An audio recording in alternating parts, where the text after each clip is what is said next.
theater kids terrify me. Everywhere they go, they're singing and they're dancing and they're jumping with joy and whimsy. I turn a corner and there they are, pointing out how when I said the word popular, it was a Wicked reference. Duh. I can't imagine ever being friends with one of them and definitely not being one. That would just be utterly humiliating and terrible and horrifying and. Anyways, I'm redesigning the most eccentric group on Project Sekai, Wonderlands X Showtime, and offering opinions that not only did no one ask for, but they're also probably very much unsupported by all the stories I definitely read. However, I did in fact read the first story, so let's begin with that. Once upon a time, when Tsukasa was a young boy whose father took him to the city to see a marching band, his sister, Saki, was very sick. Tsukasa wanted nothing more than to make her smile, and this motivation is what led him to want to be a star. See, Saki only smiled when she first saw a performance, which led Tsukasa to want to perform as well. Ever since then, he was dead set on this goal. However, he slowly forgot his reasoning. He still pursued acting, but he didn't really know why. When Tsukasa goes on an acid trip to the Sekai, Miku and Kaito point this out and tell him that he's forgotten his true feelings. Outside of the Sekai, Tsukasa carries on with his dream. He goes to Phoenix Wonderland for an audition, and his introduction is certainly interesting. Let's just say that everyone there was speechless. I actually think Emu was the only one who enjoyed it. She heard Tsukasa and thought, yep, that one's mine, and recruited him to work with her on the Wonder Stage, a stage in the theme park that was nothing short of a mess. For whatever reason, Tsukasa failed the audition, so Emu had full range in stealing him. Naturally, he was a bit confused by her antics, and when he tried to quit, Emu threw a bit of a tantrum. One thing led to another, and after clicking Untitled, they both ended up in the Sekai with my actual favorite character in the game, Mikudayo. Anyways, Tsukasa goes through the whole how on earth did I get here thing with the Sekai. He and Emu leave eventually, and then he very wholeheartedly, without any outside motivation, agrees to perform with Emu. The two of them decide to recruit more people, and they luckily stumble upon Rui. They watch his robot performance, and Tsukasa's first thought is how much he wants him to be their stage director. Unfortunately, Rui does get kicked out of the park.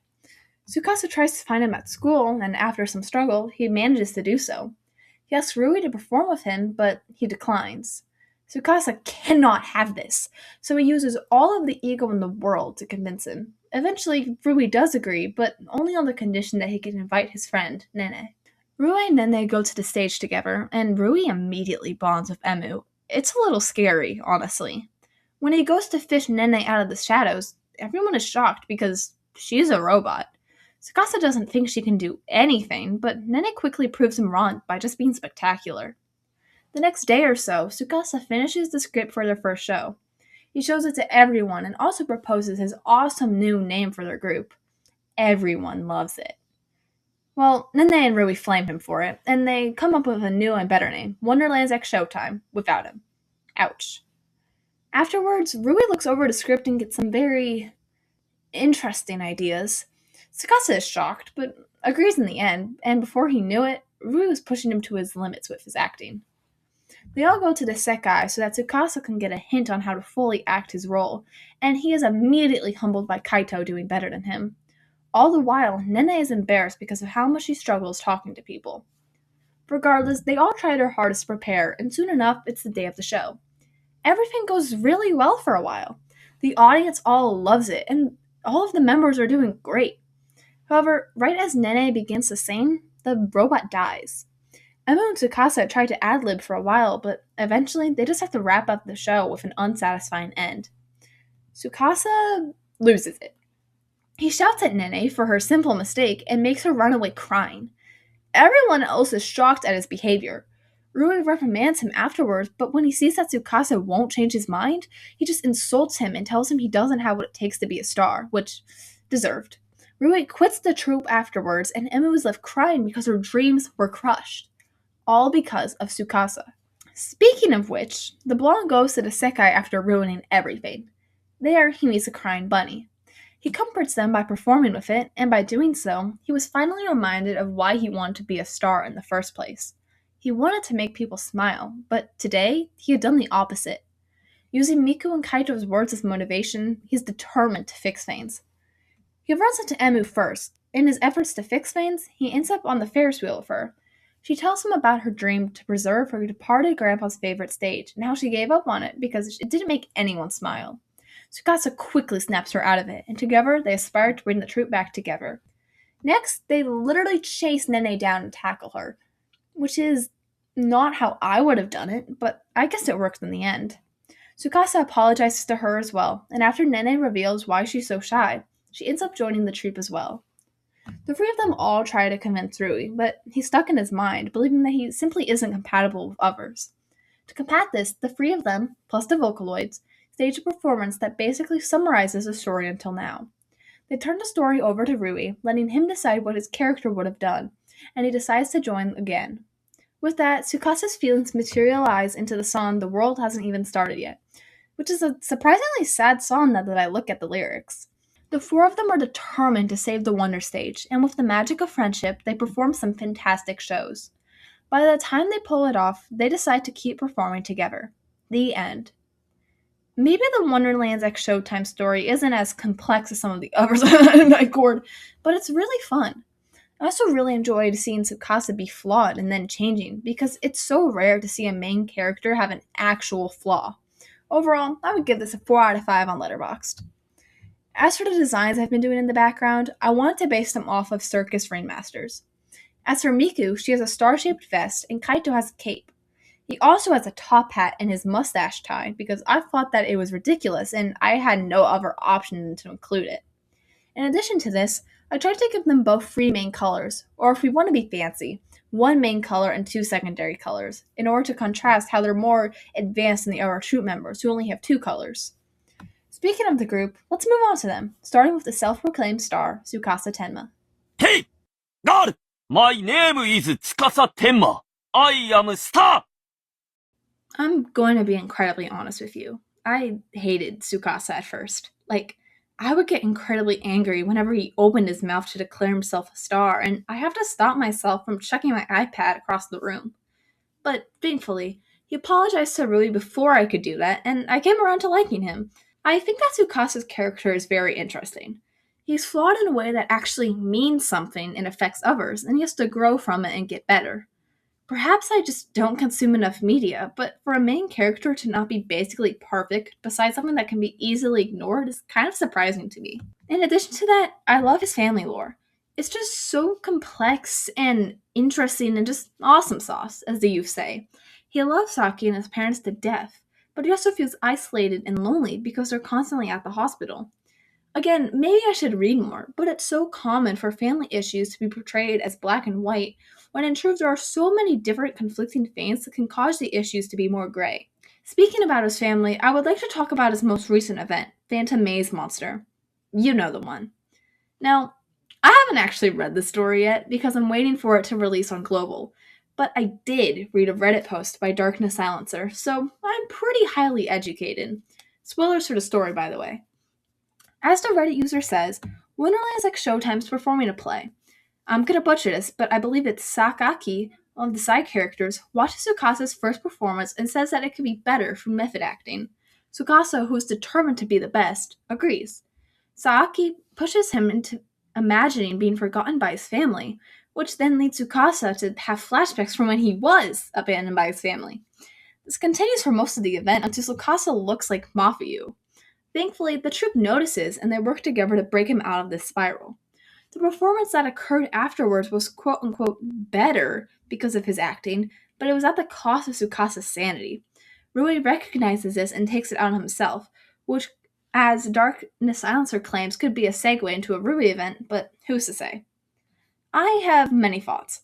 First of all, I had no idea actors would go that far for a role. In retrospect, it does make sense, but I just never considered it. Secondly, this is the first I've ever heard about Sakaki, and I hate him so much. I'm no lawyer, obviously, but his behavior reminds me of grooming, and I can't think about him without thinking about that. Third of all, and probably the least important, I wholeheartedly agree with this user that the story could have passed as an AO free fic. I'll put the link to the post in the description. Without reading the story, I can already tell that's a great event, and I might even have to break my own rule and read it before it's on the server. Anyways, time for me to talk about the actual design. I kept his signature yellow, but I also added a dark blue in order for it to give off a royal vibe since he has this whole prince thing going. His top and his shoes also build off of that. Plus, if you really squint, his cape kind of resembles wings, which ties into his Pegasus motif. Regardless, it's time to move on to the bundle of joy that is Emma Otori. I'm Emma Otori! Emma is meaning smile! Similarly to Sakasa, Emma kind of annoyed me when I first saw her. It was less passionate than my hate for the blonde, but it was still there. However, as the story progressed, I began to love her more and more. In fact, I have Wonderhoy written on my letterboard just for her. I love how full of joy and whimsy and positivity she is, and I'll admit, she does seem pretty childish in the main story, which is fine, considering that she is a child. But I also think she grows to be more mature as the overall story progresses, and I really like that. I also really like how deeply Emu cares for her troop members and Phoenix Wonderland as a whole. It's just so refreshing to see how hopeful she is. I also really appreciate how her hope isn't blind, because she works incredibly hard day after day to achieve her dreams. 10 out of 10 character.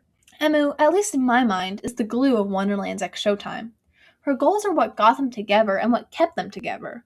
As someone who loves the found family trope, I grew to love this group so much. They all mature so much, and they care about each other like they're actual family. I know I complained a lot about the writing in my Vivid Bad Squad video, which you should totally check out after this. I don't think I need to do that for this. Mind you, I've only read the main story and a Reddit summary, so my bliss is likely based off ignorance, but as of now though, I really like how this group was written. Their characters all feel so human, and their growth feels real. I know it's fictional, but I'm still glad that Emu decided to get this group together. As for her design, I only struggled somewhat because I had a decently clear idea on what I wanted to do. First of all, I knew that I wanted to keep her pink, but I also wanted to bring over a yellow in reference to Sakasa and how he was her day one. I gave her a jester hat partially because it looked cool, and partially because it gave her the silhouette of pigtails, which I think fits her character. Speaking of hair, I made hers darker, one for better contrast and also to match the rest of her family. My favorite part of the design is the carousel skirt. I saw it on Pinterest somewhere, and the post is on screen. I immediately knew I wanted to give her something similar, so I did. The only thing I really changed was that I replaced the horses with alicorns. Anyways, it's time to move on to the third member, Kusanagi Nene. ワンダーランズショータイムの草薙ねねとねねロボです。Nene grabbed my heart instantly. She was actually my favorite character in Wonderlands X Showtime for a very long time, until Rui took her place. Her growth is just done so well, and my mood is improved the instant she appears on screen. Her personality is the perfect mesh between bluntness and genuine care, and I love seeing her interact with the others. There are only so many ways for me to describe how much I like her, so I'll try to keep it short. One of my favorite things about her is her backstory, because it feels more relatable, at least to me. Personally, none of my siblings are chronically ill, and my family doesn't own a theme park, so the extent that I relate directly to Sukasa and Emu and their motivations is limited. I can empathize with them, sure, but I can't truly understand. But with Nene, that could happen to me. I do theater, and while it is slightly different because I do tech and not performance, I can imagine something happening with like a prop malfunction or something. Because of this, I connected to her a lot more, and I was beyond ready to throw tomatoes at Tsukasa when he yelled at her. Speaking of which, I find it really cool that she just forgave Tsukasa so quickly and then joined the troop again. Personally, I would have just ran away. But for her, it felt like a testament to how good of a person she is. While Nena can be kind of blunt or prickly at times, she is so kind and resilient. I love seeing her go from being too scared to even see her fellow troopmates to performing on stage in future events. Nena has my favorite design in Wonderlands X Showtime, and maybe even in the whole game. I really like her color scheme, especially with her green hair and her purple eyes, and the faces on her buttons are adorable.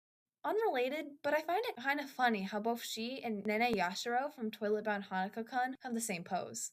When I was designing her, I was looking through the many cards I have of her to see what I want to do. I found this one card called All Your Sadness where she has a witch hat. Also, there's another card that I don't have called A Tale Reflected on the Screen, where she also has a witch hat.